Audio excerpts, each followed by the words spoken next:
Olá, traders, investidores e amantes do mercado financeiro, tudo bem com vocês?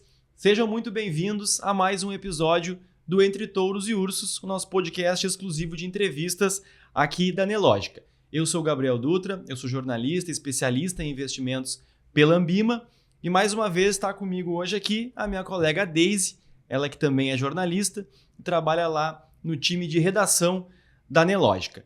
Então a gente tem um convidado muito especial hoje para falar sobre mercado financeiro, sobre estratégias de investimento, montagem de carteira, parte psicológica e comportamental também do investidor, que é muito importante. Mas antes ainda de apresentar o nosso convidado, primeiro eu quero dar um olá aqui para a Daisy, saber se está tudo certo para mais essa. Tudo firme? Tudo firme, tudo certo. Um prazer voltar de novo aqui no nosso podcast e voltando assim com uma baita de uma participação. Então já vamos apresentar aqui nosso entrevistado de hoje, Gabriel. Maravilha, isso aí. Com muito prazer, então, a gente recebe hoje o Felipe Beis. O cara aí tem mais de 25 anos de mercado financeiro, é um profissional CFP e hoje é gerente de relacionamento com o cliente da Warren, é isso? Isso aí. Então, primeiramente, muito obrigado pela presença aí, seja muito bem-vindo ao Entre Touros e Ursos. Obrigado vocês pelo convite. Fico bastante lisonjeado para poder falar um pouco aí sobre a minha carreira ao longo do mercado financeiro. Estou indo já para quase 25 anos já nesse mercado. Basicamente sempre fazendo essa parte de relacionamento com os clientes alta renda, mudando bandeira, mudando um pouco de estratégia, passei já por agente autônomo, por executivos de banco e agora mais recentemente como sócio de uma fintech, estou na Warren desde 2018. Certo, a gente vai querer saber tua trajetória aí passo a passo, mas antes ainda de partir para o papo, hoje eu quero começar de uma maneira diferente. Quem é atento aí ao programa já percebeu que a gente está hoje com um figurino diferente e padronizado aqui. Então essa aqui é a camiseta do Touro e do Urso, aqui em referência ao nosso programa. E para quem gostou, lá no site da Nelogica, se você baixar lá o site, até lá embaixo tem um linkzinho que tem acesso à loja, você vai encontrar lá diversas camisetas com essas estampas e outras várias, tamanhos, modelos, cores diferentes, masculino, feminino, tem camiseta, tem casaco. Então, se você gostou, lá tem frases divertidas lá sobre o mercado financeiro. A galera criativa do design lá. Isso aí. Tem várias interessantes. Boas tiradas ali sobre o mercado financeiro, sobre trading, sobre criptomoedas. Então, uma boa sugestão lá para se você gosta do mercado, também para presentear, né, quem daqui a pouco você conhece aí que gosta do mercado.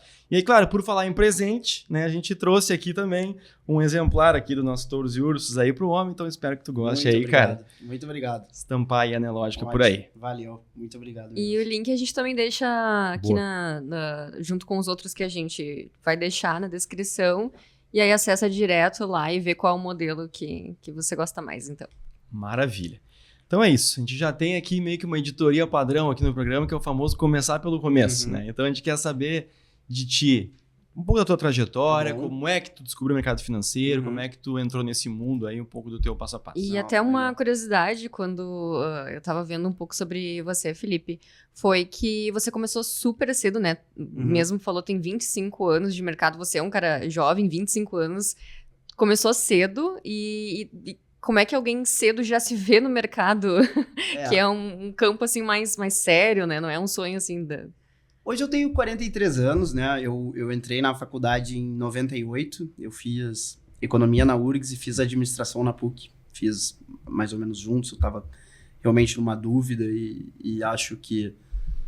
não sei se fosse hoje, não sei se eu tomaria essa mesma decisão, talvez iria para um campo da engenharia ou para um campo até da tecnologia, ciência de computação, acho que é algo que pode fazer sentido, mas na época não tinha essa percepção, então eu fiz as duas concomitantes, assim, acabei me formando numa e depois na outra.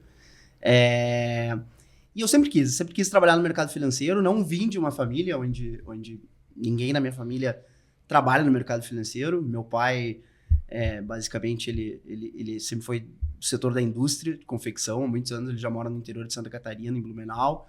A minha mãe, que já faleceu, tem uns 10 anos, mas ela era gerente de produtos da Gasterne, também não tem nada a ver com o mercado financeiro. Tem uma irmã que é diplomata, outra do setor de turismo, então... Mas eu sempre gostei, assim, dessa relação com o dinheiro, assim. Hoje a gente vê, né, muitos livros, né, os campeões, grandes livros, assim, que estão entre os rankings dos mais vendidos falando muito sobre a relação que a pessoa tem que ter, eventualmente, com o dinheiro. E para mim, às vezes, quando eu chego a ler assim, um sumário, uma sinopse, eu penso assim, puxa, mas não sei, para mim isso está muito claro, talvez desde de pequeno dessa relação de orçamento, de poupança, de o que investir, não consumir mais do que ganha. Então, não sei, sempre foi algo que eu sempre tentei usar aquilo ao meu favor e contribuir, né? Contribuir, porque depois ainda fiz uma graduação, fiz um MBA em Finanças Empresariais, fiz um mestrado em Administração Estratégica e fui professor também por 2, 3 anos na ESPM, nas cadeiras de Administração Financeira. E era uma crítica que eu tinha até na época da minha graduação, que às vezes eu entendia que às vezes os professores ligados a finanças eram pessoas que não estavam no mercado, ou eventualmente vinham com exemplos assim que estavam muito distantes. E às vezes não conseguia aplicar. Então, exatamente assim, como que eu posso contribuir, então, alguém estando no mercado, exatamente, né, para ter uma dinâmica de aula, um interesse, daqui a pouco, entre os alunos diferentes. Então, foi aquilo que me motivou naquela época. Depois eu vou falar um pouco da minha história, mas em um determinado momento eu tive que parar por uma questão profissional. E hoje, voltando para a Warren, é algo que eu penso de novo em voltar para a academia, voltar a dar aula,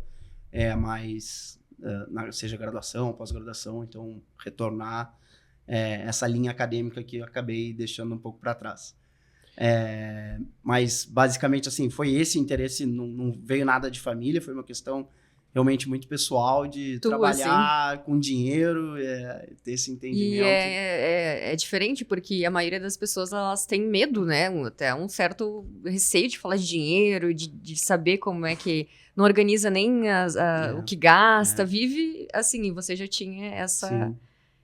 Então veio da tua natureza, né? Da tua pessoa. Exatamente. Nessa época que você atuou como professor, já estava no mercado, então, já trabalhava? Comecei em 1999, no Banco Renner, que era um banco que, na verdade, fazia financiamento de veículos e tinha uma mesa de captação de CDB, que era, digamos, a carteira passiva do banco.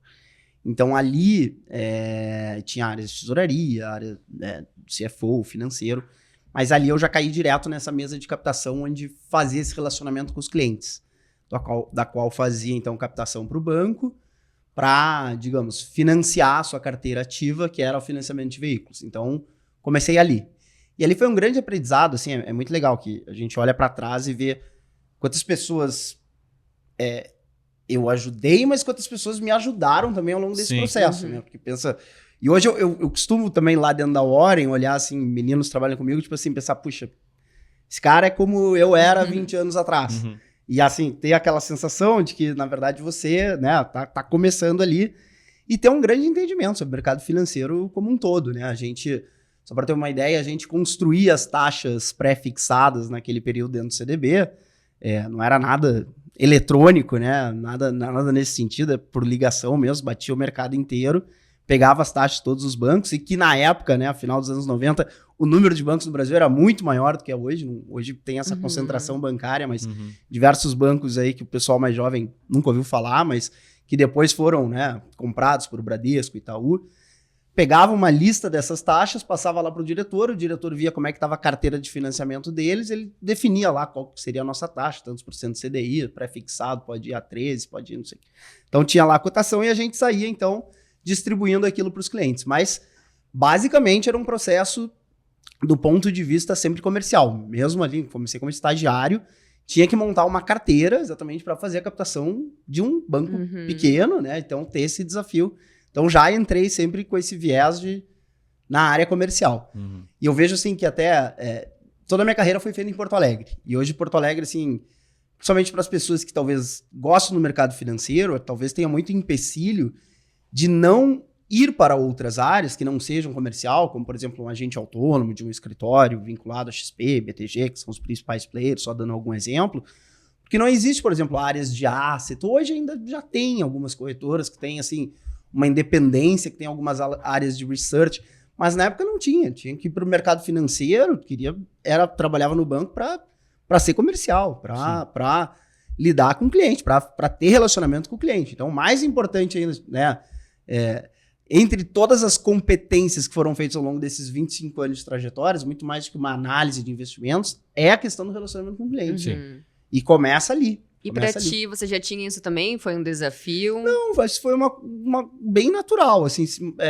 Eu vi até o Tito aqui falando, né, no episódio, o Tito, nosso CEO lá na Warren, falando no episódio aqui, nesse programa, sentado provavelmente nessa mesma cadeira, comentou exatamente sobre isso, que ele era a referência dos amigos dele, né? Sim. Isso eu tinha também, uns 18, 19 anos, onde, né, acaba sendo referência, acaba alguém da família também querer te questionar alguma coisa, o gerente do banco tá me oferecendo, não entra nesse aí, o cara só quer cumprir a meta dele. Aquela enfim. velha, se eu botar 5 mil, quanto que rende por mês? É isso. Aqueles Natal de família, o cara fala, como é que tá aquele teu dinheiro lá investido, que a gente falou no Natal passado. Então é isso. Então, basicamente, era isso. Foi um tempo de aprendizado, mas realmente, assim, foi muito rápido, né? Vi que o banco, naquele momento, era limitado dentro do que ele fazia, né? Até para a construção da minha carreira. E aí recebi um convite para trabalhar no antigo banco CCF. Vocês nem devem lembrar, mas é o Crédit Commercial de France, que ele tinha um braço de um private em várias cidades no Brasil, Porto Alegre também, então tinha uma carteira, tinha bankers lá, eu fui como assistente desses bankers. Só que aí num escopo bem maior de produtos, né? Tinha fundos, bolsa, asset, muito parecido hoje com uma plataforma hoje completa, só que dentro de um banco estrangeiro. Acho que o case de sucesso, principalmente assim, pega os banqueiros mais antigos, o pessoal mais da velha guarda, lembra do CCF como essa referência naquele momento, como fazer private banking quando começa o investidor com um banco estrangeiro, né? Hoje, a gente parar para pensar quantos bancos estrangeiros já passaram, e no Brasil, no varejo, hoje o único que permanece é o Santander, né? O resto foi embora. Citi saiu, Boston saiu. E o CCF, naquela ocasião, tinha essa... Só que logo depois, o CCF foi vendido para o HSBC. Até uma situação que me lembro na época, o próprio diretor do banco veio de São Paulo, conversou com todo mundo, falou, não se preocupe, o banco não vai ser vendido. 2 dias depois aparece aqui. E às vezes eu acho que ele nem... Ele mesmo não sabia. Então, assim, esses processos né, e agora tentando falar um pouco sobre o mundo corporativo, assim, esses processos de fusão e aquisição, eventualmente fica todo mundo conspirando, falando dentro da empresa, aquelas fofocas de corredor. É um momento, né? É um momento, assim, muito tenso e que, eventualmente, cara, faz o que tu tem que fazer, esquece, tá longe do teu controle, não vai ser tu que vai resolver isso. E mais, se acontecer alguma coisa, pensa no comprometimento que tu vai dar para entregar o melhor resultado dentro da tua área. Então, assim... essas fofocas, às vezes, corporativas, às vezes acabam minando demais e aquele foi um exemplo que isso aconteceu e ficou muito claro, que nem o próprio diretor, acho que sabia da fusão. E aí o CCF foi vendido para a HSBC, aí o HSBC incorpora, então, essa rede de banqueiros que tinha aqui, se eu não me engano, eram uns 8, 9, era uma equipe bem robusta para a época. Só que o HSBC, ele vinha ainda, digamos, de um processo onde ele tinha incorporado Bamerinos, né? E o HSBC, dentro daquela cultura, também não conseguiu aplicar a cultura, talvez, do HSBC global para os funcionários daqui. Então, nesse escopo da compra do CCF, muitos desses bankers, na época, foram embora. Foram para Citi, JP Morgan, BNP Paribas... Vários, assim, acabaram Itaú, e hoje são pessoas que muito sucesso, ainda acompanho muitas delas aí, se estiverem assistindo aí, sabem de quem eu tô falando. Enfim, gente que seguiu diversos caminhos. Só que eu tinha, na época, 20 anos, 21 anos, e o HSBC tinha a sua sede, que era em Curitiba, que era de onde foi comprado o Bamerinos na época, e eu trabalhava como um assistente meio que na mesa de operações. Eu tirava as boletas para o bankers e tinha como um daily banker, né? O RO, que é o Relationship Officer ou Daily Banker, essa é a função. Basicamente, as contas eram dos banqueiros, mas o dia a dia, o operacional, era comigo. E aí os bankers começaram a sair e, obviamente, aquele tempo também era muito mais frágil as relações de não aliciamento, de não compete. Então, muitos dos clientes também começaram a sair. E essa área mais operacional tinha uma posição bem clara que ela deveria migrar para Curitiba, que eles queriam Só que eu tinha 21 anos, estava, sei lá, na metade da faculdade, ou bem no início. E eu pensei, puxa, né? Pô, tô trabalhando num dos maiores bancos do mundo, mas mesmo assim tem esse desafio onde eu, né, vou ter que fazer uma mudança, algo nesse sentido. Uma dessas pessoas que saiu, que se chama Francisco Maciel, que saiu do CCF nesse momento da venda da HSBC, estava recém começando as normativas da CVM, isso a gente está falando de setembro de 2001, mais ou menos, estava recém começando as normativas da CVM sobre a função do agente autônomo de investimentos, em 2001. E ele tinha saído do CCF/HSBC naquela época e já estava se estruturando para montar a sua empresa como agente autônomo. E era um cara, assim, que trabalhava do meu lado, um dos grandes, assim, muito competentes na forma, diligente, operador de bolsa nato mesmo, que também, se hoje eu tenho 43, ele deve estar mais ou menos com 60 anos, então era um cara, né, que já tinha seus 40 anos na época, e estava saindo exatamente para abrir esse escritório de agente autônomos. E vi muitos desses clientes, e era, querendo ou não, eram alguns da carteira dele, os clientes deles que eu tinha até uma certa mais afinidade. E ele saiu e me convidou. Falou, pô, se o HSBC tá te colocando, né, nesse dilema, onde não sabe para onde vai, deixa eu te dizer que eu tô abrindo um escritório de agente autônomo e eu vou precisar de alguém, inevitavelmente, para estar comigo.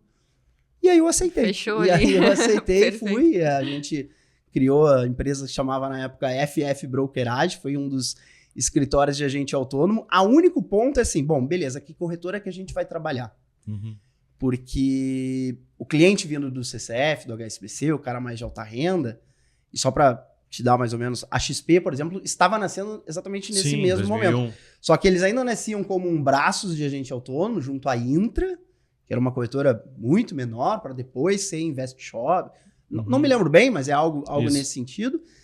E a gente conseguiu, com uma das bankers que saiu do CCF, que tinha ido para o Safra, que na época não fazia parceria com o escritório de agente autônomo, entendeu o nosso case de sucesso, sabia o quanto que a gente tinha de AUM na época e quantos clientes que a gente conseguiria levar, e plugaram e falaram, não, beleza, vocês podem ter um modelo de agente autônomo, vocês ganham um repasse da corretagem que a gente entrega para vocês, e na época era bem alto, porque a gente tinha um contrato, não me lembro se tinha exclusividade ou não, mas o fato... Não, até não tinha, porque a gente tinha algumas outras operações que a gente fazia em outras corretoras menores. Então, por exemplo, o cliente queria BMF, que o Safra não tinha mesa, então a gente fazia com o pessoal da Liquidez, que era uma corretora do Rio, enfim.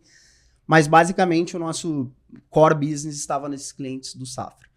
E nós fomos, na época, um dos primeiros escritórios de agente autônomo no qual se plugou com o Safra, e pelo que eu soube exatamente naquela época, tinha gente e apenas um outro escritório de Goiânia, que depois, lá em 2008, eles até reprovaram umas questões de compliance, principalmente quando veio a crise em 2008, que essa coisa deu uma apertada, principalmente do ponto de vista de diligência, que muito cliente ficou muito machucado, e eles cortaram a relação com eles e só ficaram na época conosco. Sei que o Safra agora está voltando hoje de novo para essa mesma parceria de agente autônomo, mas já existia, né? Isso já existia há 20 anos atrás. E aí então, fizemos essa migração. Cara, a empresa foi muito bem mesmo, ao longo de quase 10 anos. A gente teve alguns pontos que eu acho que vale mencionar. Acho que um deles, principalmente, foi em 2007, com a venda da Companhia Ipiranga, que a gente tinha muitos clientes que eram executivos ou eram ligados à família. Então, a gente fez um trabalho muito bacana, viramos meio referência naquele momento de fechamento de capital do grupo, até para ajudar, às vezes, acionista minoritário. Então, às vezes, vinha uma lista de clientes, era impressionante, assim, chegava nomes assim, uma senhorinha lá em Bagé, aí ligava para ela, sabia que tem ações, achava que era golpe. Sim, claro. E aí, às vezes, ela dizia não e falava, o prazo é até tal dia. Aí depois, às vezes, sabe lá que o vizinho fez, ela, posso ir? Pô, mas eu falei pra senhora que o prazo era até mês passado, agora... Até sobre isso eu queria pegar um gancho que você citou ali, né? Você falou os clientes de alta renda, o banco private, porque nessa época lá, quando fez essa migração, a gente falava em investimento, a gente falava de cliente de alta renda, né? Hoje, entenda-me bem, a pessoa comum estava abrindo conta em banco comercial, recebendo salário, abrindo conta poupança, conta corrente. Você investia em bolsa, e aí tu disse aquela hora, a gente abriu já com fundos, com ações, com bolsa, era cliente de alta renda, né? Então já tinha uma diferença do cliente que a gente tem hoje, por exemplo. Né? Não, hoje o acesso para qualquer segmento de varejo, ele é muito próximo hoje do private. Acho que tem, assim, vários marcos hoje no mercado, mas a questão hoje de até um próprio escritório de agente autônomo, hoje é um shopping de investimentos para pessoas de qualquer valor. A própria Warren, o que a gente faz hoje, é a nossa bandeira exatamente essa. É tipo assim, trazer a melhor solução que os super ricos investem, seja através de uma experiência, de um instrumento, de um fundo exclusivo, eu consigo entregar para um cliente hoje, a partir de R$100, uma estrutura de carteira administrada alinhada com os objetivos dele, sem ter a questão do comissionamento, sem ter a questão do conflito de interesse, que isso também é um ponto que muita gente também ainda desconhece. Acho que esse modelo de conflito, de fee-base, ele fica um pouco mais evidente no exterior, mas está chegando esse assunto aqui. Né? Esse assunto está chegando e como é importante estar do lado certo disso, ou eventualmente, pelo menos, né, que nem falou, 25 anos, comecei no mercado financeiro, olha para trás, vê que está, assim, ileso, assim, consigo dormir todo dia, colocar minha cabeça no meu travesseiro. Isso é mais importante do que, eventualmente, tu entregar um retorno extraordinário para alguém. Porque, assim, o mercado financeiro, ele não é uma corrida de 100 metros, ele é uma maratona.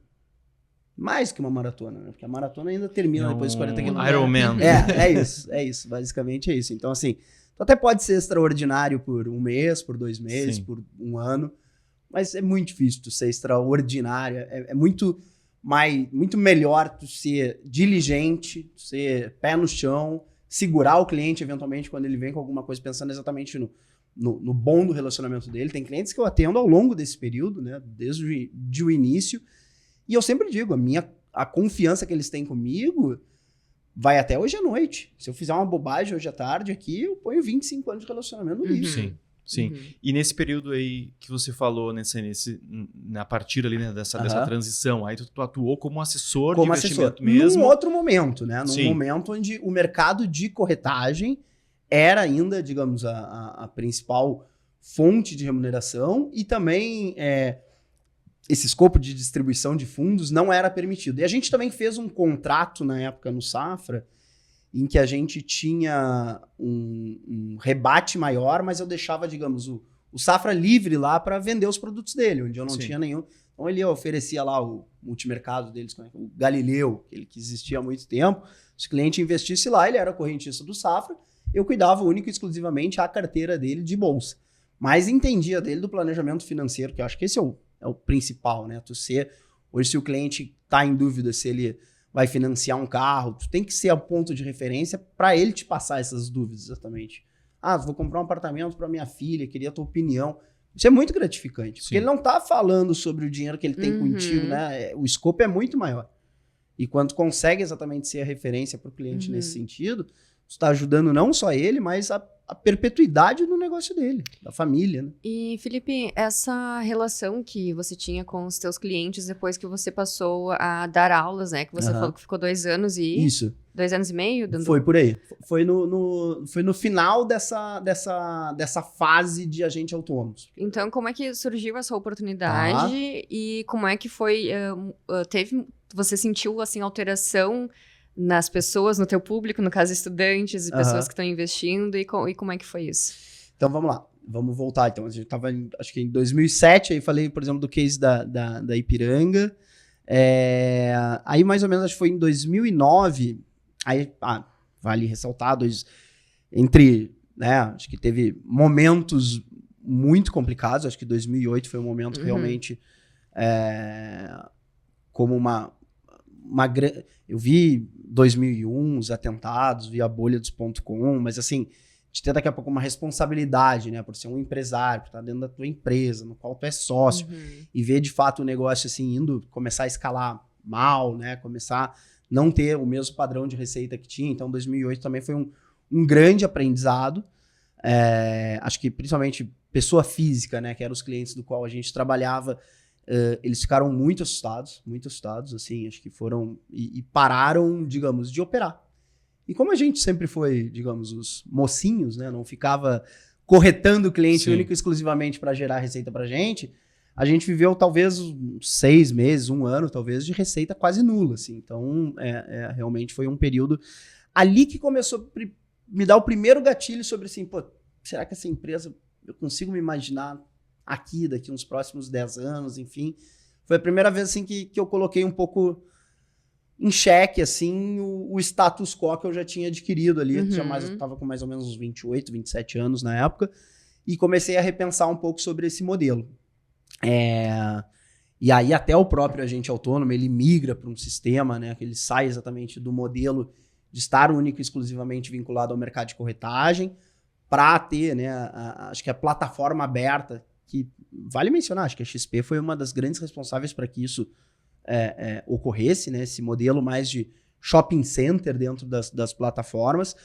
O modelo de agente autônomo começa a migrar para esse lado e a gente ainda ficou mais focado no momento, num core business ainda de corretagem de bolsa naquela época.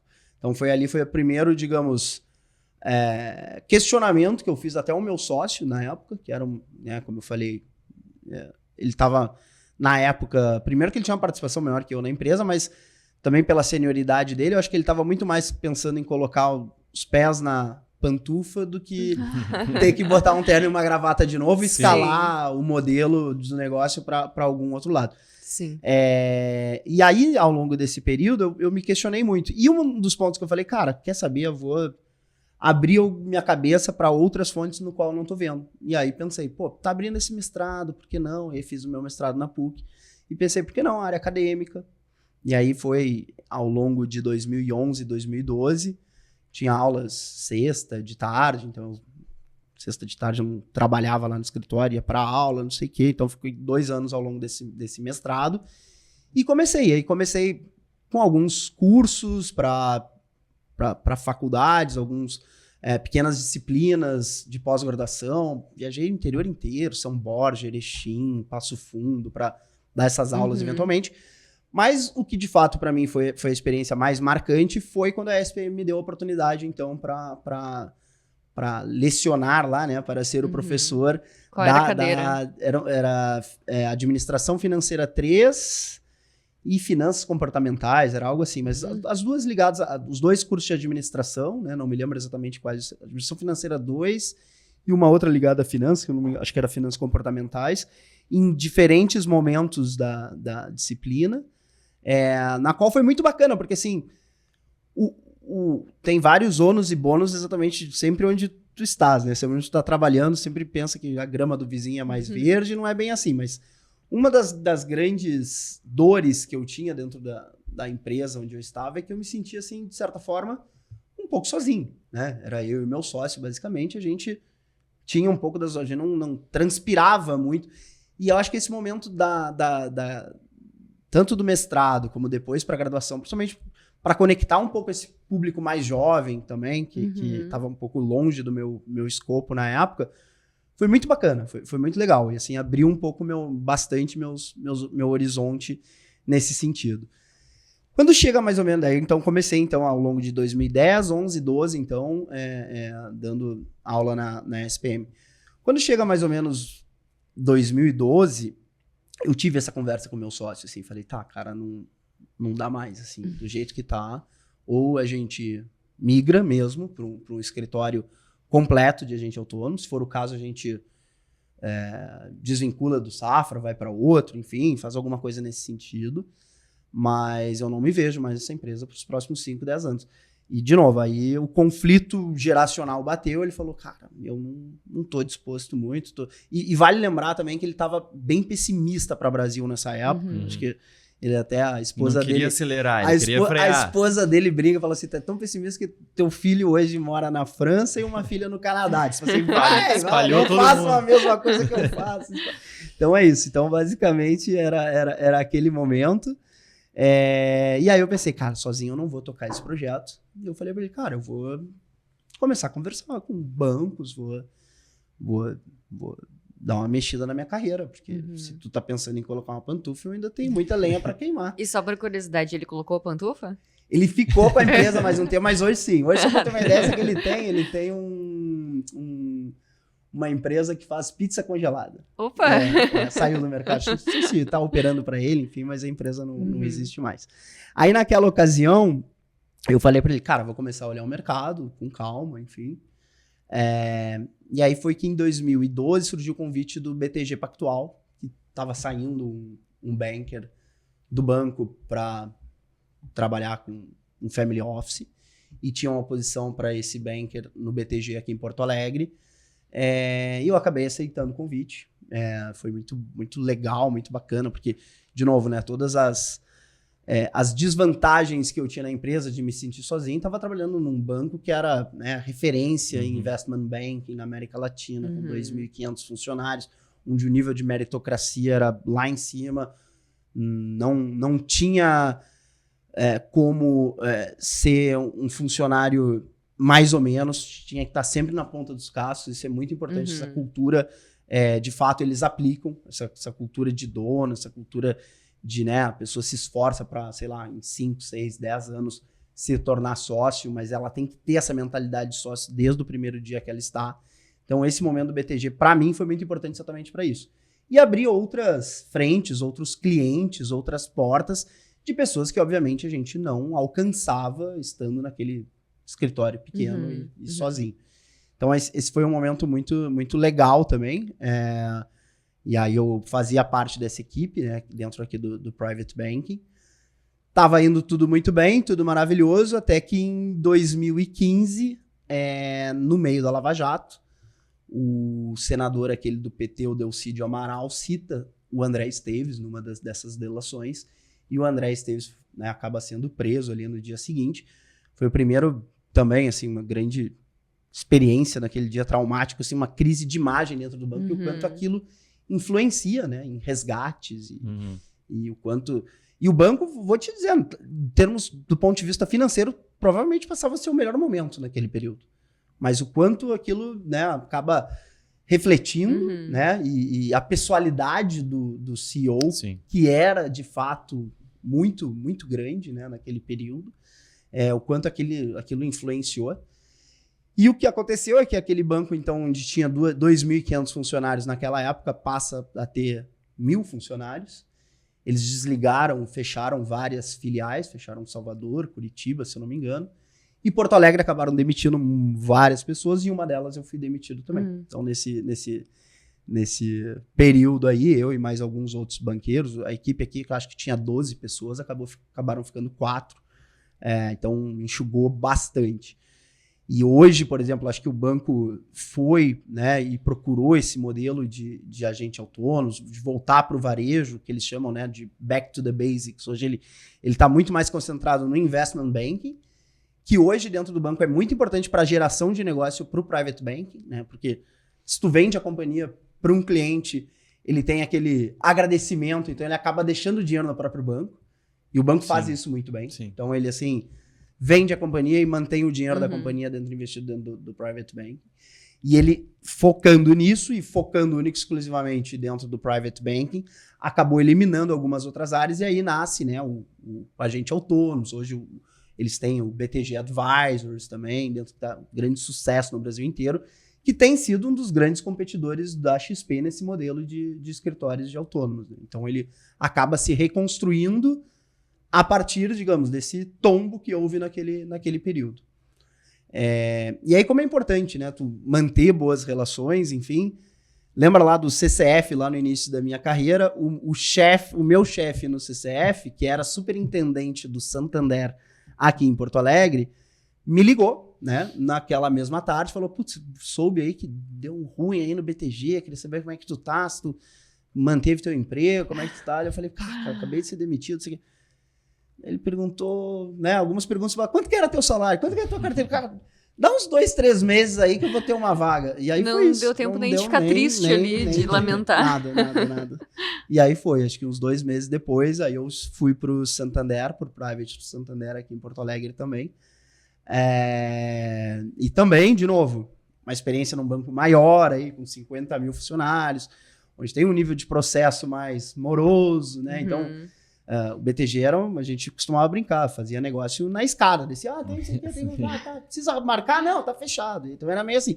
Então tu sai de uma cultura também para uma outra cultura, um banco gringo, com diligências maiores, com compliance maior, não é tudo que é aprovado, então muito negócio que às vezes parecia pra gente trivial batia na trave, então vários momentos, mas assim, eu nunca vi, e aquilo era o primeiro momento que eu vi aquilo e senti aquilo naquele período, tu receber tanto cliente, assim, o esforço para captação, de tu conquistar um novo cliente num BTG, num escritório de agente autônomo do Safra, então isso eu nunca tinha visto, assim, cara, captação, essa posição, porque hoje os banqueiros eles têm, né, ou ele é farmer ou ele é hunter, né, e o hunter é o cara que talvez tenha que gastar mais a sola do sapato para ficar prospectando o cliente.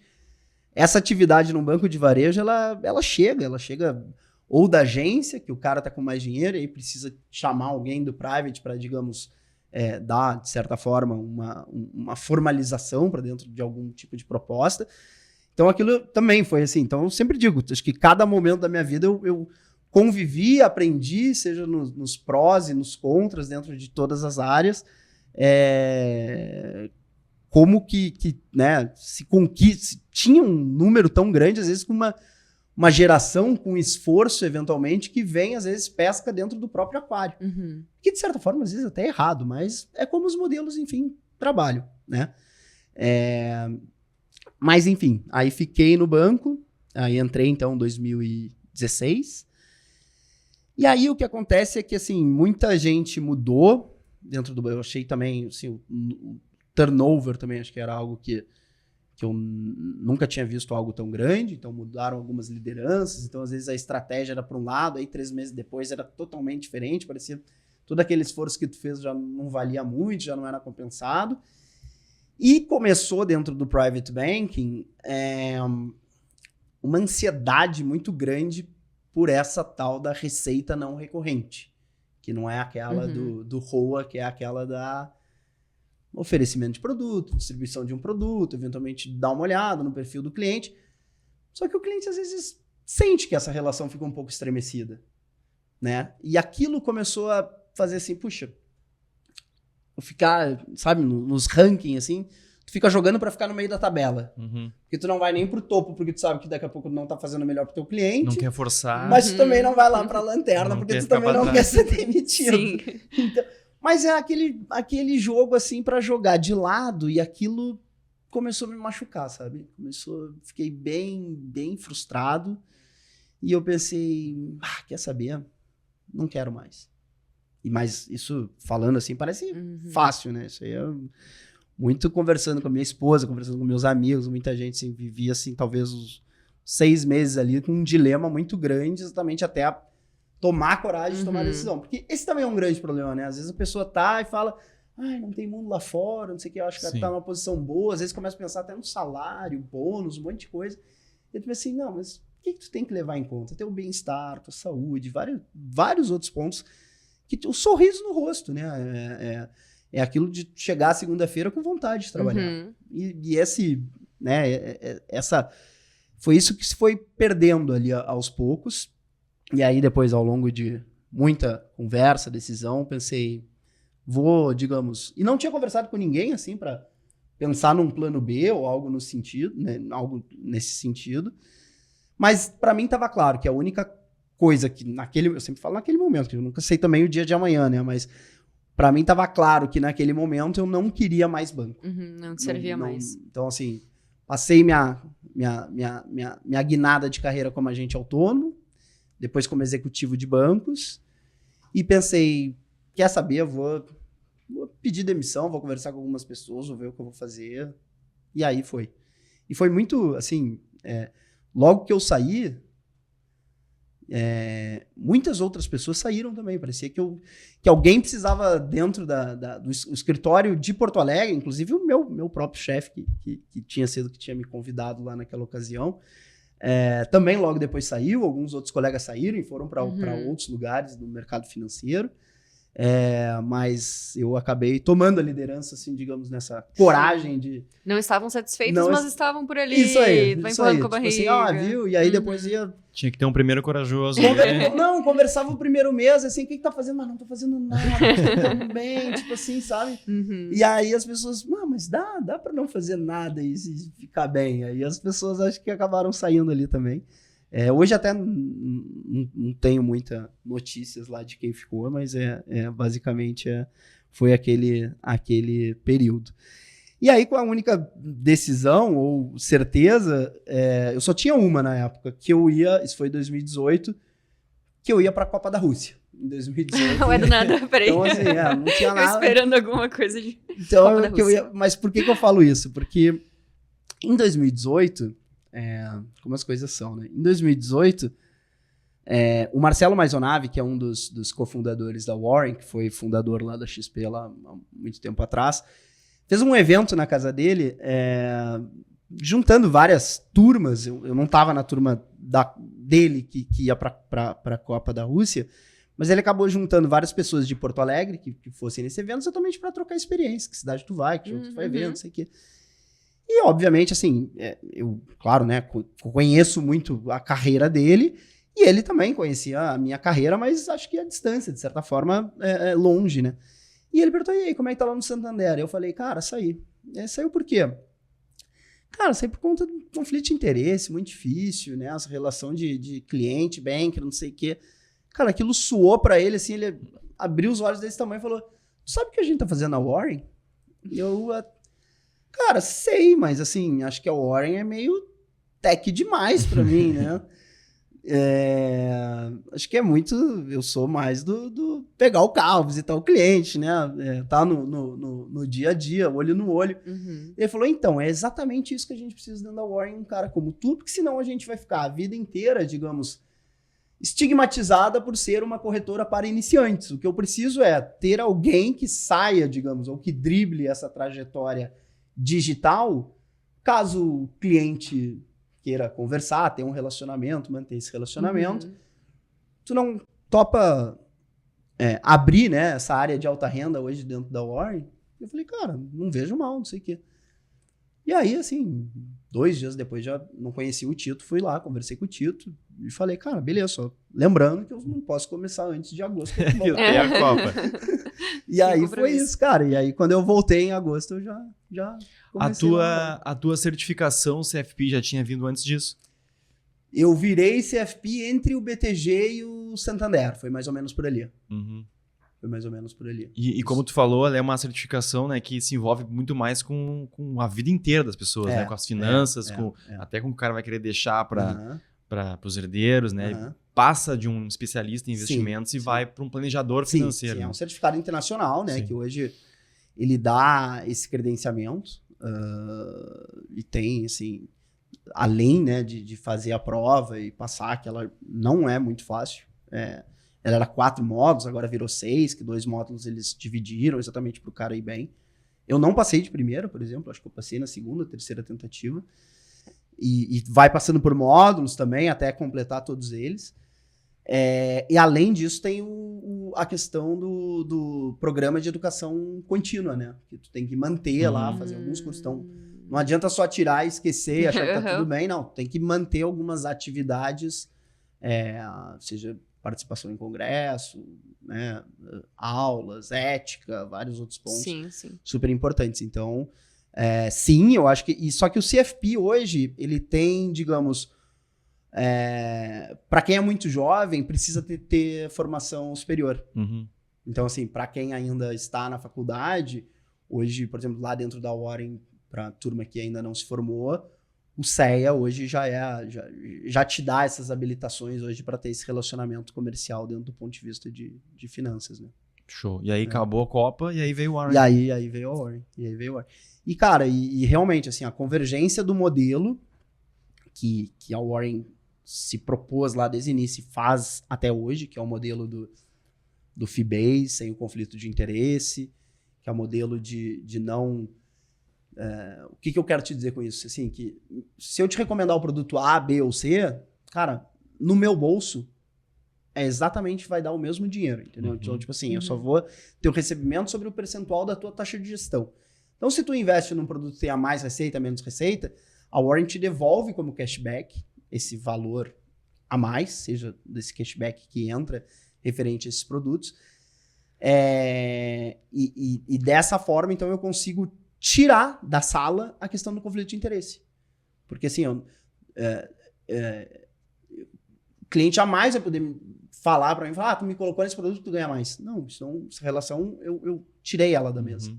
E isso, às vezes, é uma relação que, às vezes, o cliente não entende. Muita gente fala, mas o meu agente autônomo não me cobra nada. Eu falo assim, cara... E até a nova instrução trata exatamente disso, agora que saiu, acho que foi ontem mesmo, que tem que estar evidenciado lá quanto que está pagando de remuneração para cada operação que é feita.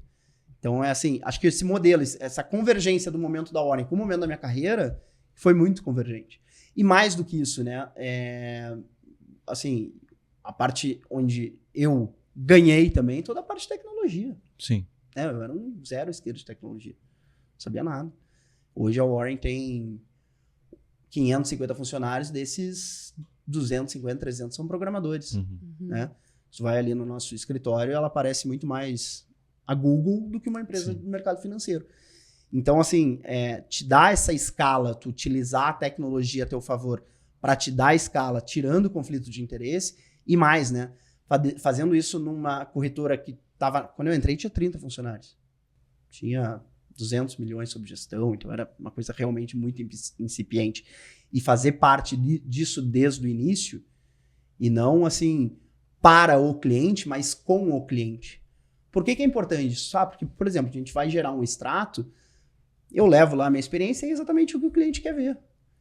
Se alguém vai me reclamar sobre o extrato no Santander, cara, eu não gosto do Santander Layout, eu não sabia nem para que ligar. Nem o que eu fazia com aquela informação. Hoje, tu construir com o cliente é diferente do que construir para o cliente. Isso a gente faz e, assim, se é legal de estar na empresa desde o início, é porque consegue participar exatamente dessa construção. Então, foge um pouco, assim, do âmbito, né, do relacionamento, do mercado financeiro, e é muito mais para a questão do empreendedorismo mesmo, né, de resolver, chama lá um dos sócios fundadores, fala, cara, o extrato a gente tem que tratar assim, assim, assado. Então, é um modelo super vertical de comunicação e sou muito grato. Então, teve esse ganho, exatamente, né, para mim, de ter novos skills que antes eu não tive. E, obviamente, né, eu consegui contribuir com a minha experiência para os jovens que estão lá hoje ingressando no mercado financeiro. Então, acho que esse é um ganha-ganha. Tu falou de tecnologia ali, para aproveitar só, né, para deixar sempre o recado, que na descrição do vídeo aqui também vai estar o link para você baixar o teste grátis do Profit, né, que é o nosso carro-chefe aqui da Nelogic. Então, os nossos traders tecnológicos aí também, não se esqueçam, mas termina o papo aqui, depois você vai ali embaixo na descrição e baixa acessa lá o teste do Profit. Eu queria saber de ti também, a tua posição, a tua atuação que tu tem hoje como gerente de relacionamento com o cliente é diferente da qual tu entrou no início? Sim e não.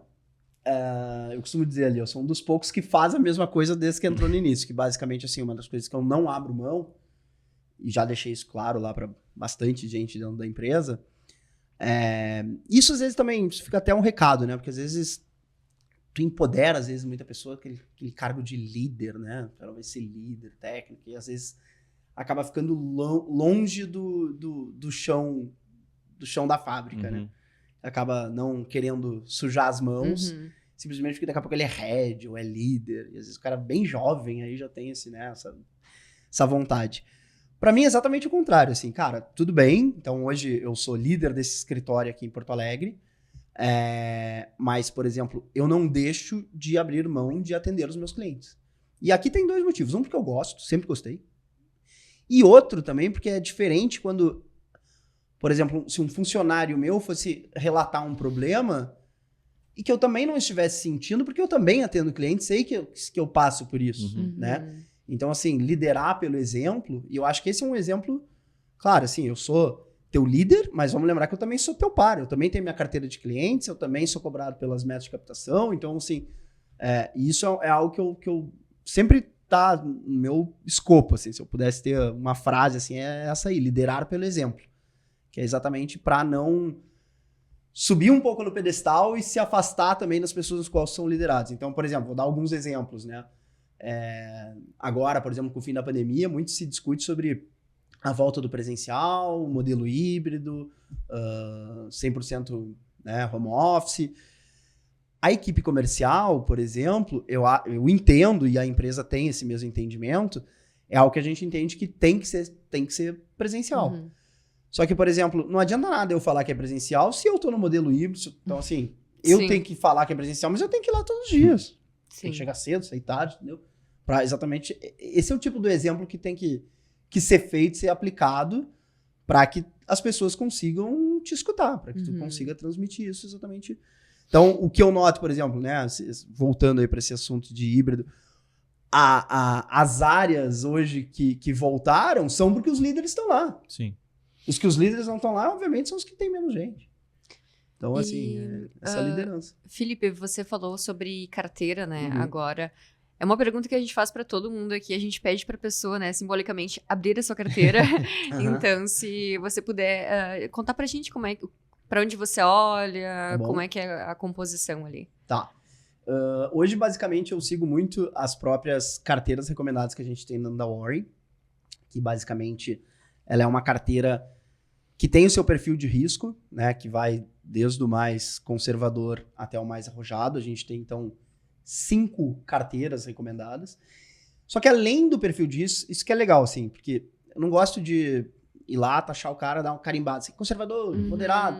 Então, o que eu quero dizer? Eu, mesma pessoa que tem exatamente o mesmo perfil, eu posso ter várias dessas carteiras, uma conservadora, uma mais arrojada, e que pelo atual momento, daqui a pouco, tô menos exposto em bolsa, tô mais exposto em renda fixa. Então, esse tipo de alinhamento que a gente faz hoje dentro da Warren. Eu não carimbo única e exclusivamente pelo perfil de risco. Eu olho muito mais para a questão dos objetivos. Você está investindo para quê? Qual que é o propósito do uso desse dinheiro?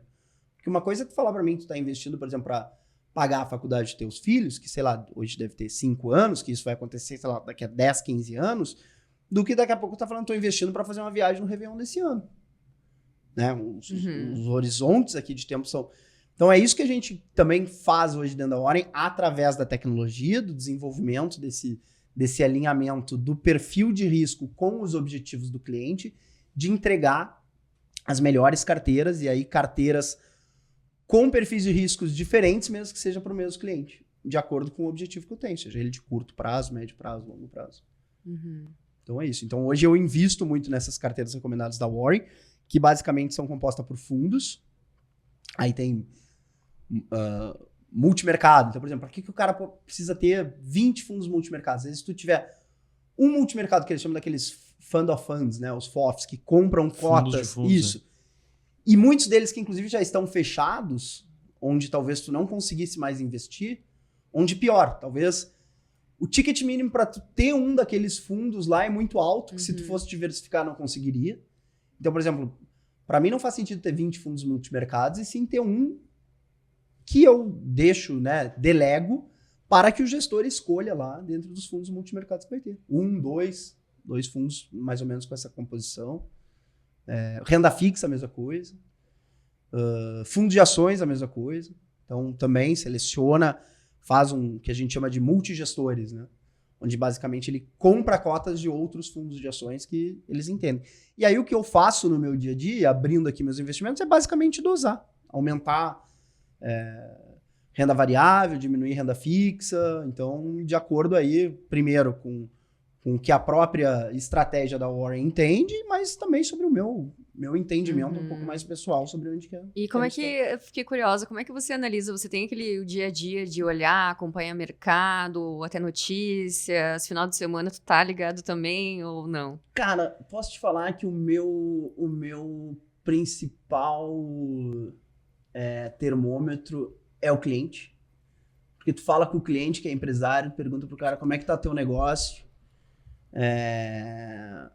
E ele fala, né? Então, por exemplo, vou dar um exemplo. Um cliente que, por exemplo, tinha uma indústria de papel ondulado, que faz embalagem. No meio da pandemia, ali por setembro de 2020, ele falou para mim, estão acelerando, tipo, todo mundo ainda em casa, e falou, cara, tô acelerando o pedido aqui. Sim, o e-commerce bombando, todo O mundo e-commerce em casa. bombando, eu falei, não tem como isso aqui não gerar uma inflação. Então, assim, não que eu esteja Mas só pra curiosidade, fazendo essa recomendação para que alguém faça dessa forma. Essa mas... empresa dele era listada em bolsa ou não? Não era. Então ele já olhou lá, a Clabinha, Suzana. Não era. Mas, por exemplo, Poderia. Tu pode replicar isso. Sim, é o pode mesmo replicar cenário, isso. né? O mesmo ambiente. O que eu queria te perguntar também ainda sobre... Tu falou desde a tua época de assessor, né? E depois até hoje tratando muito com o cliente. Uma frase que eu gosto, assim, é de que o assessor, o cara que lida com o cliente, às vezes ele entende tanto ou mais de investidores do que necessariamente de investimento. Às vezes o cara precisa...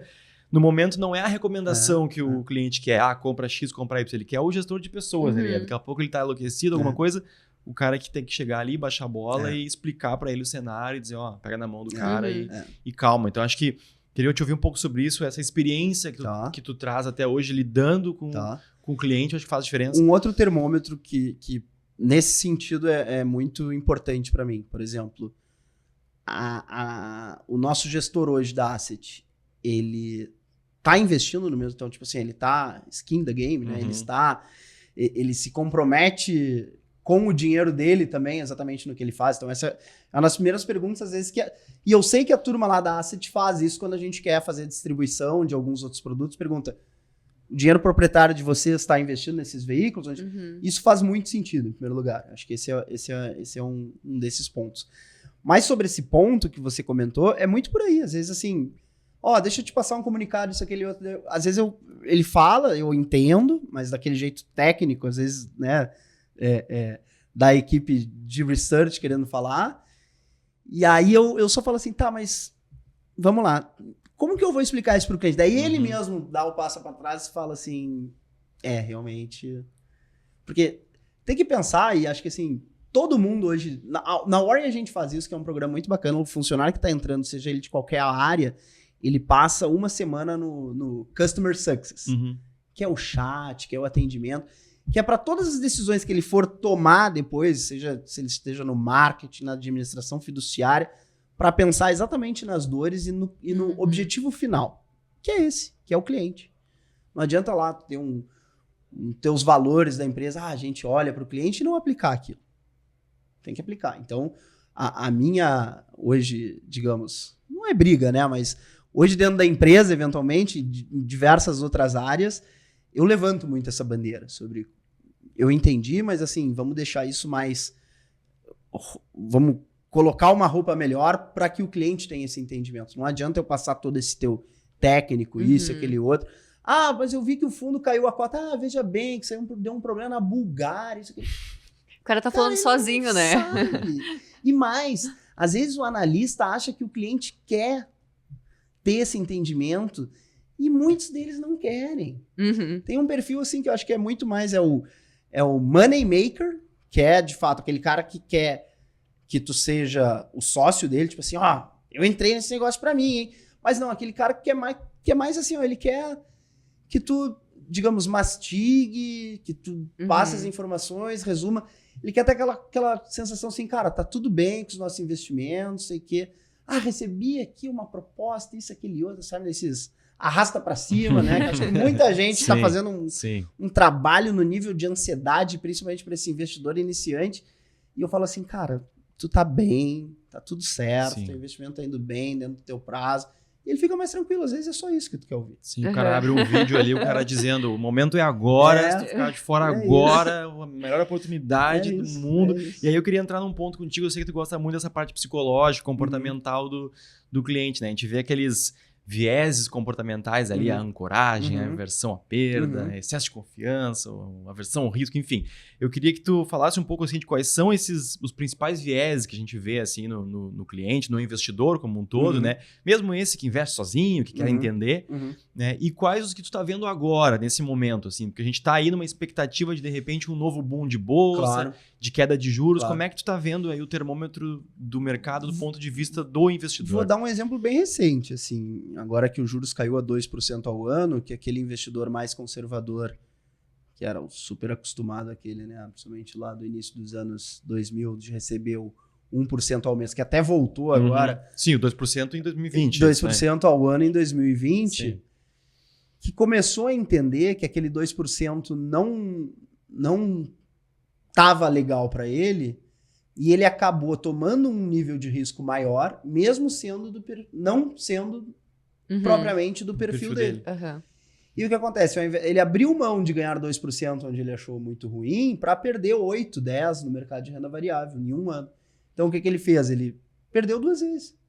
Porque daqui a pouco ele não recuperou, digamos, não estava investido nessa recuperação. Então assim, manter o teu perfil de risco comprometido, tira um pouco desses ruídos, desses viés de curto prazo, lembra sempre da questão da maratona e não da corrida de 100 metros. Tu não vai ter desempenhos excepcionais todos os anos, não é para isso que a gente, né, que tem que ser o principal meta, o objetivo do cliente. Esse é um deles, assim, eu acho que esse é tu entender que o teu perfil de risco tem que ser mudado, mas não porque tu tá mudando, porque talvez, cara, acho que agora eu tenho um pouco mais de experiência, mas sim porque a condição de mercado tá fazendo com que tu tome. Então, esse para mim foi. Isso a gente viu muito na pandemia. Muita gente se machucando, saindo, por exemplo, de renda fixa, indo para renda variável, simplesmente porque o juros estava baixo. Sim. Né? E eu acho que nesses momentos de crise também, onde tem uma grande debandada, assim, de investidores da Bolsa, principalmente também, né? Perfeito. Falou ali 2008, muita gente Sim. se quebrou, muita gente Sim. saiu, não é mais para mim. Sim. 2015 ali, 16 teve uma outra crise, agora de novo pandemia. Então Sim. esses momentos eu acho que o pessoal acaba, principalmente os que entraram um pouco tempo antes das grandes crises. E eu digo mais, tá? Eu acho que mesmo com os perfis de risco que a gente precisa fazer, o suitability, o cliente sempre no questionário ele vai colocar para cima, né? Ele sempre vai tentar entender. Sim.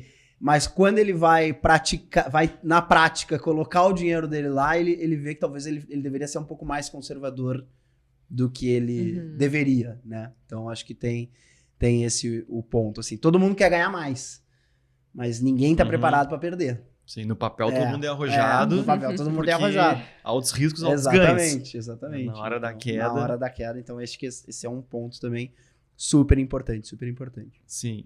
E falando de cenário, assim, né? Tu comentou lá de uma faculdade de economia aí, colocando a capa do economista aí. Como é que tu tá vendo o cenário, assim, cara? A gente falou sobre os juros ali, né? Como eu disse, o pessoal tá numa expectativa aí de um novo boom da Bolsa, desses juros começarem a cair.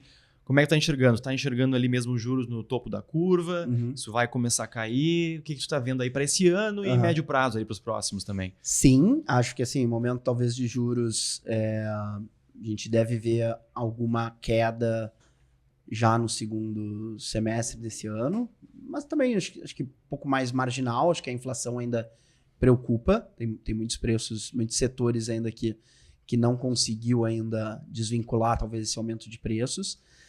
Mas hoje eu até comento, né? Tipo assim, a pandemia ficou muito claro lá que tem momentos de rupturas, né? Tipo, lá quando a gente voltou do carnaval, lockdown na China, isso, aquele outro. Então tem momento de ruptura. Teve 2, 3, 6 circuit breakers. Parecia que estava muito evidente que estava, de fato, num fundo de poço. Eu costumo dizer que talvez agora a gente esteja vivendo num cenário que é meio... Não sei se tu lembra daquele desenho que era a Caverna do Dragão, que tu procurava saída e tu não encontrava. Então, assim, achar que simplesmente a Bolsa vai subir só porque o juro vai a 12,5, também talvez vamos com calma aí, porque assim, eu não vejo talvez nem tanto... Eu acho que assim, a Bolsa está barata, sim, olhando pelos PL mais ainda, mas não tem nenhum gatilho assim muito de curto prazo que poderia... Né, a gente poderia estar discutindo algumas reformas mais profundas, tributárias, a gente está falando do arcabouço fiscal, que talvez deixe um pouco a desejar, que muita gente sabe que o governo... Né, se não cumprir, vai chamar um projeto de lei para daqui a pouco tirar a questão do arcabouço ser passado. Então, acho que a política brasileira anda bem desacreditado nesse sentido. E eu não vejo assim muito gatilho assim de curto prazo para que eu fale assim, cara, é a hora de investir, momento. É agora, monta nesse cavalo, porque assim, como no desenho da Caverna do Dragão, não tem aquele ponto de ruptura, como 2008 foi a quebra do Lehman Brothers. Aí, tipo assim, pô, agora acho que já caiu bem, já tava todo mundo... 2020, né, na pandemia, caiu bastante também, o primeiro lockdown da China, todo mundo ainda olhando, depois ainda teve algumas pequenas quedas, mas depois a gente consegue ver uma recuperação. Eu não vejo esse momento, assim, esse gatilho e essa ruptura para que eu consiga tá com esse otimismo, encher a boca para dizer que é suficiente daqui a pouco a bolsa subir, única e exclusivamente por uma queda da taxa de juros, acho pouco. Acho que é mais torcida do que de fato fundamento. Agora, então, um bom período esse segundo semestre aí para observar, então, acompanhar. Eu acho, assim, e quando eu falo de bolsa, eu falo do mercado geral, mas tem muita oportunidade no meio do caminho, né? Eu acho que, assim, tem operações que tu consegue fazer daqui a pouco com um nível de hedge, de proteção, onde daqui a pouco se subir, talvez tu não capture tudo, mas também se cai, tu fica protegido. Então tem algumas estruturas de operações que fogem um pouco do trivial, que acabam sendo, né, como uma alternativa daqui a pouco para investimentos. E acho que é por aí, mas assim, alguns pontos assim que eu vejo, tem aumentado muito a demanda do nosso cliente para investimento internacional, e isso talvez, assim, olhando, não tem nada a ver com eleição de Lula, acho que não, acho que é uma questão muito mais cultural, geopolítica, e o brasileiro está se dando conta que é bom diversificar, ter parte do seu dinheiro dolarizado. Então isso é uma demanda... E é mais fácil agora também mais o fácil. acesso, né? Antes era sempre, né, uma caixa escura, o cara dizia, né, o cara tem dinheiro fora, o cara... legal, né? Hoje as coisas acho que já estão mais já dava uma aura de... Exatamente. De rolo, né? Meu dinheiro tá lá fora. Então alguma coisa você tá fazendo. É isso. E aí a gente perguntar isso, bom gancho sobre os BDRs, né? Hoje o cara pode investir nos BDRs que são certificados, que replicam as ações internacionais aqui na Bolsa mesmo do Brasil. Tu acha um bom caminho até pro cara que quer começar a se ambientar ao cenário internacional? Principalmente por quê? Porque hoje, vamos pegar o exemplo recente aí da tal da inteligência artificial, que tá todo mundo falando, usando o exemplo da própria NVIDIA, né, que subiu bastante, mas principalmente para diversificar setores que hoje o Brasil não tem. Como é que tu vai capturar um boom do setor de tecnologia na Bolsa Brasileira? Não captura. Não tem empresa hoje. Hoje a nossa bolsa desde que eu comecei a trabalhar lá, tirando talvez Telemar, que era Blue Chip, que não existe mais, as outras todas Vale, Petrobras, os grandes bancos. OGX, que foi, passou, enfim. Mas é isso, a nossa bolsa tá meio igual, né, em termos de participação, pega commodities. Claro, pela característica do nosso país também. Sim, grandes indústrias. Mas as BDRs acho que é extremamente importante, principalmente para setores hoje que tu não consegue capturar dentro da Bolsa. Dentro da Bolsa brasileira. Então a BDR, ela funciona exatamente isso. Tecnologia, empresas de saúde, né, farmácias, não é farmácia que eles chamam, é healthcare, empresas de saúde. Então acho que tem muita oportunidade, principalmente no setor de tecnologia vinculada à saúde também. As empresas aqui não têm, laboratórios. Não tem companhias de capital aberto assim na Bolsa, na B3, né? A Deise, naquele momento, tentou entrar na tua carteira. Eu vou tentar investigar um pouco mais, né? Falando um pouco sobre setores. A gente falou dos setores, né? Eu queria pegar um pouco da tua opinião, assim, falando de Bolsa Brasileira daí, né? Que setores que te agradam, assim, aquelas coisas que estão sempre ali na carteira, os setores resilientes. Não sei se tu é um cara que gosta do stock picking ali, de escolher ação por ação, ou prefere deixar ali para um assessor ou para um fundo de ações, mas enfim, né? Tu é um cara de mercado aí, certamente tem tuas opiniões. Queria saber de ti quais setores te agradam aí, quais tu vê boas possibilidades para o médio e longo prazo. Lembrando, claro, né? Não é uma recomendação, não é para sair comprando o que ele falar aqui, ele não é um analista. Mas enfim, tem uma opinião aí sobre cenário, sobre ativos em específico. Assim. O que eu gosto especificamente são empresas boas pagadoras recorrentes de dividendos. E aí a gente acaba, de novo, né? Em empresas como o setor elétrico. E por que empresa do setor elétrico? Até para as pessoas talvez não... Pô, a gente olha o setor de dividendos, a gente acaba não fugindo do setor elétrico. O setor elétrico é todo regulamentado, ou seja, se ela distribui um lucro acima, para tu reinvestir o dinheiro dentro do setor elétrico, né? Qualquer empresa, Eletrobras, vai ter um lucro lá. Ela não pode sair comprando uma usina. Tem marcos regulatórios que não permitem que ela tenha um nível de expansão tão grande. Então, o que acontece? Ela não pode ficar com todo aquele caixa se ela não tem um projeto de expansão tão grande. E não é porque a empresa não está indo bem que ela está distribuindo. Se ela estivesse indo melhor, talvez ela deveria reinvestir o dinheiro dela e não pagar ao acionista. E não é esse o caso, por exemplo, do setor elétrico. Mas, de novo, eu gosto de empresas do setor elétrico também, mas empresas que tenham essa recorrência de pagamentos de dividendos. Acho que o poder, né, dos dividendos e daqui a pouco reinvestir esse dinheiro na própria carteira, eu acho que é algo que faz total sentido. Setor de bancos, né, no Brasil, ainda assim, é algo que a gente luta lá muito na Warren, né, sobre a diminuição desse monopólio dos 5 principais bancos, mas é difícil, difícil, e a gente sabe, tu abocanha qualquer pequeno espaço, enfim, o market share reduz 0,0001, né? Então, por exemplo, o setor financeiro hoje no Brasil, e também, assim, se tu olhar o setor financeiro hoje no Brasil, não deixa nada a desejar para nenhum outro lugar no mundo, assim, eu acho que a gente tem esse nível de regulação, regulamentação, que é muito bom, apesar dos juros altos, apesar, né, dos bancos talvez não serem tão parceiro dos clientes, mas ainda assim é um setor que eu gosto bastante. Tu falou das elétricas ali, né? Além da questão da regulamentação, tem isso da previsibilidade da receita, né? De ser um serviço básico, né?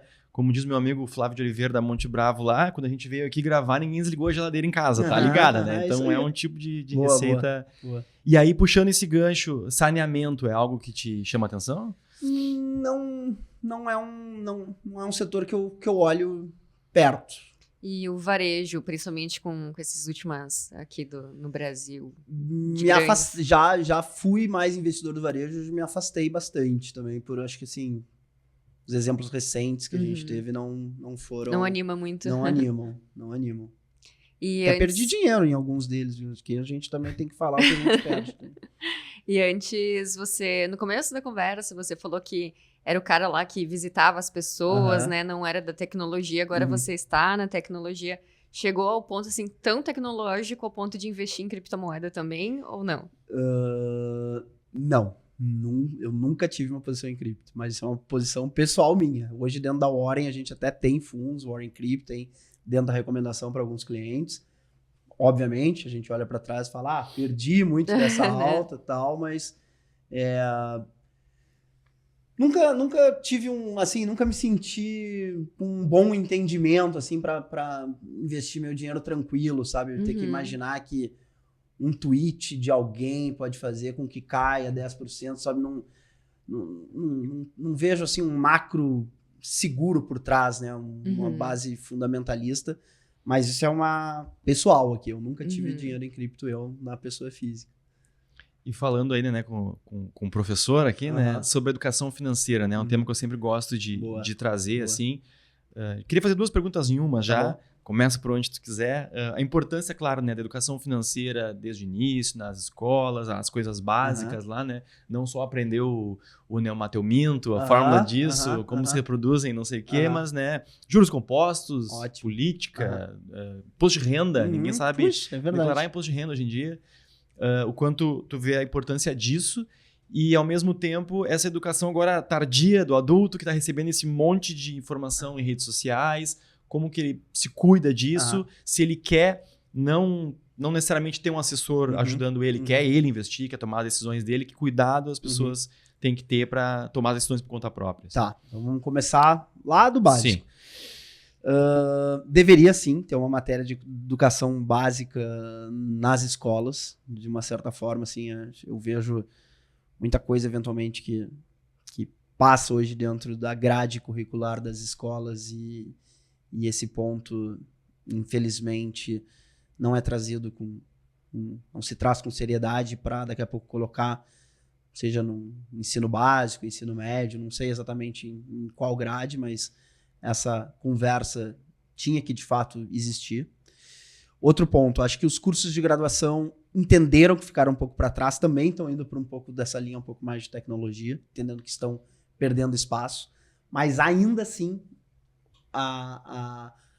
digamos, o canudo, né? A formação superior, mesmo que talvez tenha ficado um pouco distante do mercado de trabalho e agora parece que está conseguindo se reconectar de novo, ainda é um requisito quase que básico dentro da formação ter um ensino superior.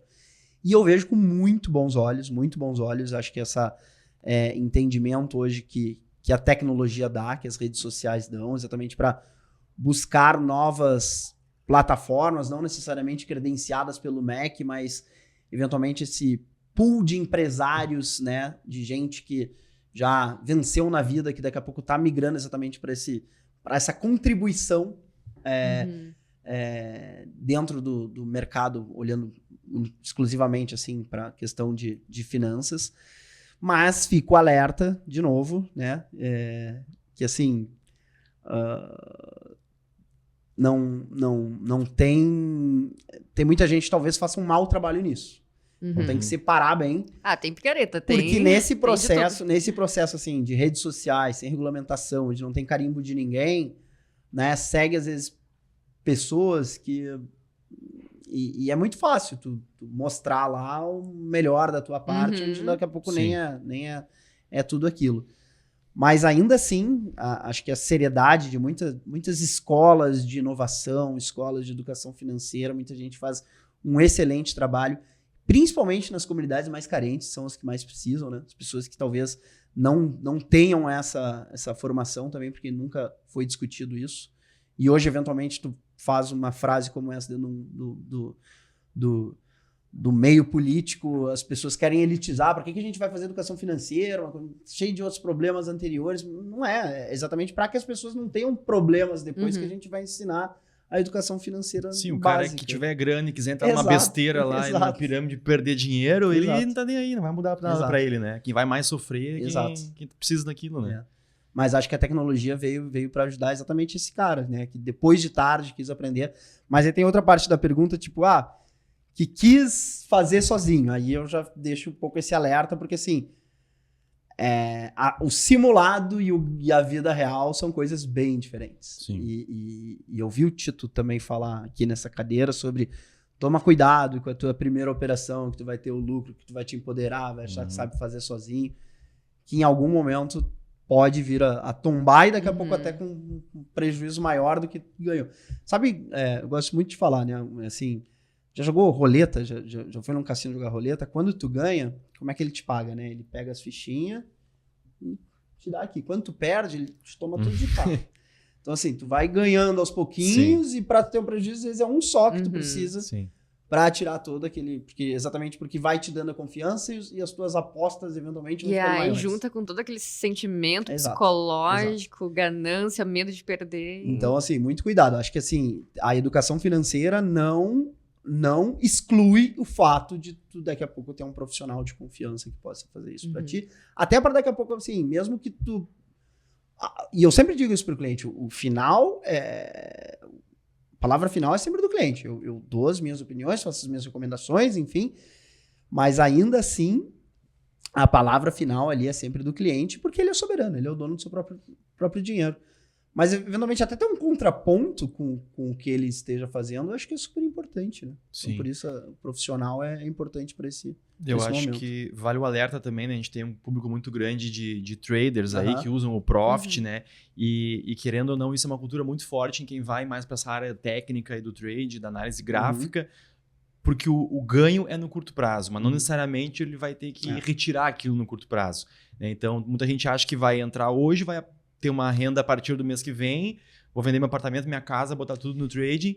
E eu acho que é importante tu deixar um recado também, o quanto mesmo o cara que investe no curto prazo e tem esses ganhos no curto prazo, que ele construa uma carteira, se ele quer construir o patrimônio dele em cima de operações de curto prazo, o longo prazo é inevitável para a construção dessa riqueza, né? E é, de novo, aquilo que a gente estava falando. Pode ter um resultado excepcional, um ano que tu vai bater o Ibovespa em muito, 2 anos, 3 anos. Agora, ao longo de todo esse período, é muito difícil. E penso quanto isso, né, quanto isso te consome como trabalho, para daqui a pouco superar um índice, onde, por exemplo, se tu compra uma ETF do BOVA11, é o trabalho que tu tá fazendo simplesmente por deixar lá o dinheiro tá investido na bolsa. Sim. Agora, o dispêndio, e hoje eu acho que o valor mais precioso é esse mesmo, né? É o tempo. É o tempo que tá ali, mas eu gosto, não sei o quê, mas quantidade de outras coisas poderia estar fazendo também. Sim. Para a gente já ir se encaminhando um pouco para o final, eu queria falar um pouco de mercado de trabalho também, né? Tu que tem uma longa trajetória aí na linha de frente ali. As oportunidades que estão surgindo para trabalhar, né, no mercado financeiro. Então, tem gente que quer investir por conta própria, ou enfim, mas tem gente que quer atuar nesse mercado, né? Hoje a gente está aí com 5 milhões de pessoas na bolsa, chegando, né, a 5 milhões. Se comparar com os Estados Unidos, por exemplo, em que, sei lá, metade das pessoas já investem em renda variável, como é que tu vê as oportunidades que estão surgindo, né, a demanda de investidores que estão chegando na bolsa e a demanda que vai ser necessária, né, a oferta de profissionais para suprir essa demanda. Então, como é que tu está vendo aí as posições do mercado financeiro e até as dicas para quem quer começar, por onde adentrar, né, nesse mercado? Sim. Então, vamos lá. Mercado de trabalho hoje no mercado financeiro, eu vejo... Tem que eventualmente, assim, o que eu vejo muita gente jovem começando no mercado financeiro, às vezes com uma cabeça de ansiedade, né? De querer já chegar, ter uma carteira de clientes, já chegar, já, né? Começa, às vezes, ter um entendimento do básico, seja de um back-office, seja de uma parte, por exemplo, de atendimento com o cliente através de um chat. Então, assim, coisas mais básicas, eventualmente. E até porque, assim, como a tua experiência é menor, é bom exatamente tu pegar essa, onde tu não tem tanta responsabilidade, assim, pelo erro, né? Vamos imaginar assim. Mas algo, assim, mais em massa, em varejo, né? Do que, eventualmente, já de cara começar como dentro de um private banking, com nível de responsabilidade maior. Então, assim, começa, por que não, em oportunidades menores, áreas de back-office, análise. E eu vejo, assim, que muita gente, né, a gente fala, mas eu não gosto de atender cliente, né, quero ir para uma outra área de análise.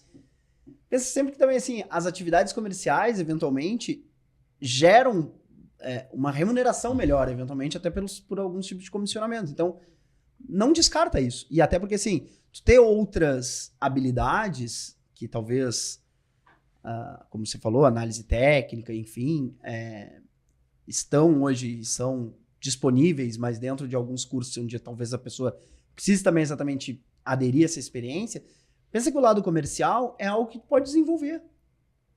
Pode ter pessoas com 19 anos que se dão muito melhor com um cliente do que, às vezes, uma pessoa, né, da área técnica que tem 45, 50 anos que não consegue se comunicar com o cliente, que é um cara muito bom, analista, não sei o quê, mas é o Zé Planilha ali, né?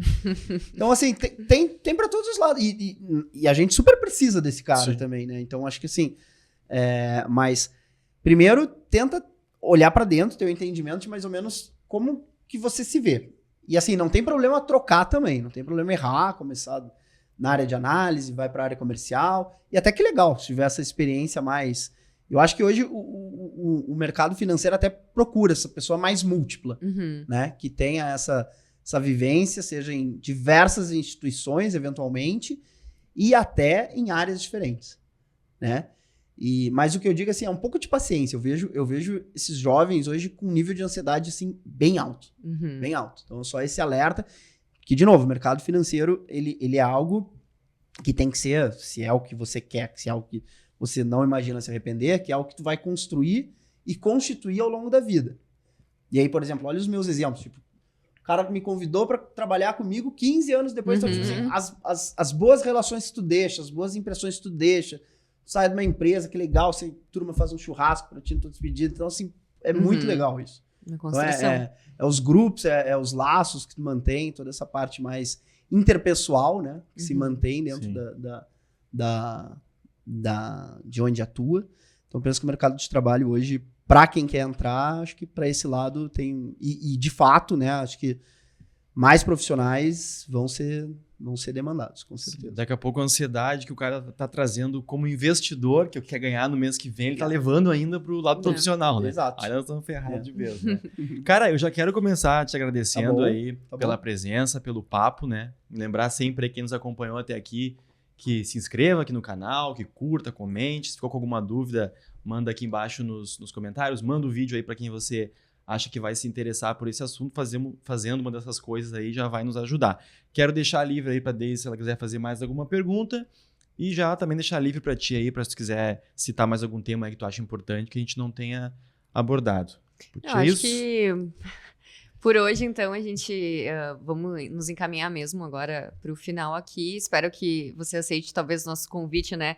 Talvez para o futuro aí a gente volte a converse mais coisas, porque eu acho que a gente podia, enfim, ir longe aqui. Sim. Uma pessoa com 25 anos, né, de mercado tem história para contar.